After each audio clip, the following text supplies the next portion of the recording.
In the year 1588, 130 galleons and armed merchantmen set sail from Coruña on the north coast of Spain.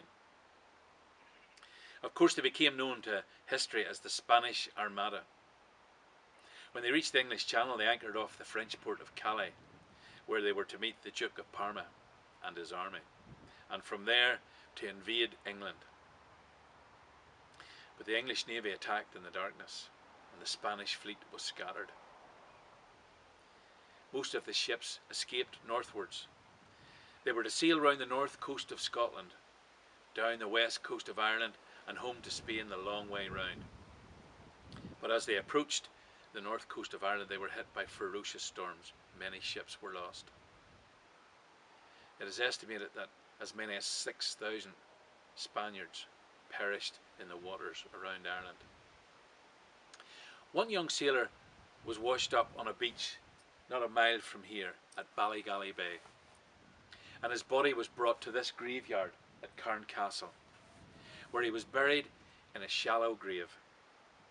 In his pockets, it was said, were sweet chestnuts, one of which germinated and grew into this sweet chestnut tree behind me, which stood here for over 430 years.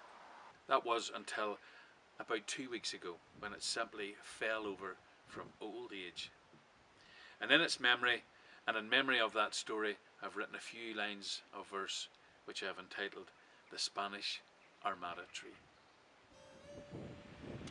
432 years ago, almost to the day, I was washed up on the sandy shore of Ballygally Bay, in the pocket of a sailor fighting for the Spanish king against the cruel weather and the English Virgin Queen.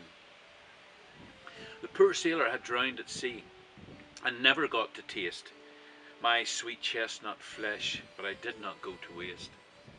I survived that wretched journey from the sunny coast of Spain and found myself in Ireland, starved by cold and rain.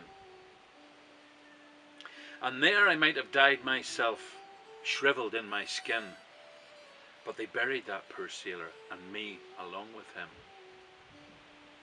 I shivered in that cold, wet ground, far away from home, praying for the sun to warm the fertile, peaty loam.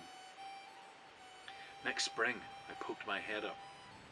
I never felt so brave, but I was greeted by a wind that was colder than the grave.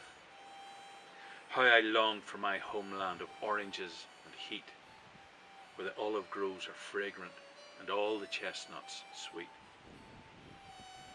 But here I grew, undisturbed but for the Irish weather. My roots consumed the flesh and bones and boots of Spanish leather, of my unwitting sailor friend, unworldly and unlearned, who thought he would consume me. Oh, how the tables turned.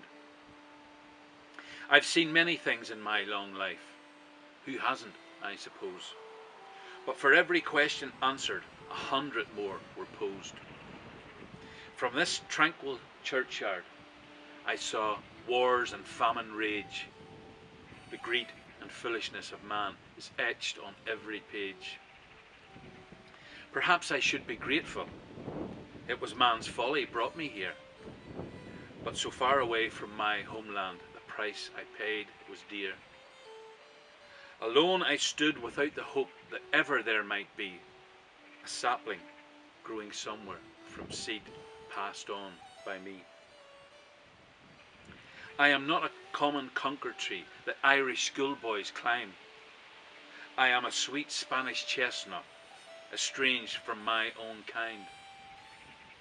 And though from all the native trees I have stood apart, from the singing of the chaffinch and the blackbird I took heart. The robin through dark winter days, noisy rooks in spring, what joy each Sunday morning to hear the people sing. I have stood against the wind and rain, my boughs have creaked with snow, but still in all my ancient heart never failed to grow. For no matter where you find yourself, you must do the best you can. be you sweet Spanish chestnut tree or native Irishman.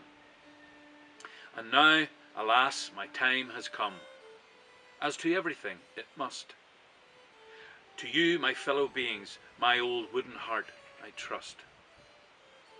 Make something useful out of me, a bower or a seat, where pilgrims take a moment to sit down and rest their feet. And let the children climb and play while you remember me, and tell them all the story of the Spanish Armada tree.